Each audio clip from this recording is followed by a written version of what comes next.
จะมีเสียงรบกวนนิดนึงเนาะเพราะว่ารถผ่านกลางเนี่ยนะเขาจะไม่ถ่ายรูปเนาะคันผู้ใดสนใจที่จะให้พวกเขาแต่งรูปเฮ็ดรูปนี่ยังให้กันคอมเมนต์ไว้เขาสิเฮ็ดให้แซดมาได้เนาะแต่ตอนนี้เขากัดสิไปถ่ายรูปกันก่อนเนาะเพราะว่าให้ทุกคนเบิ่งว่า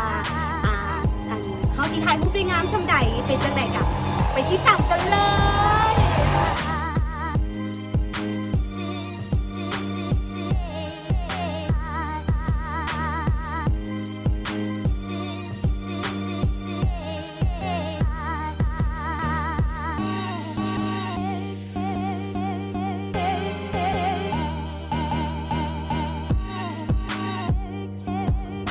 เป็นจังใดหลังจากเบิ่งรูปกันแล้วงามหรือบ่งามก็สามารถชมพวกเขาได้เพราะว่าพวกเขาเป็นมือใหม่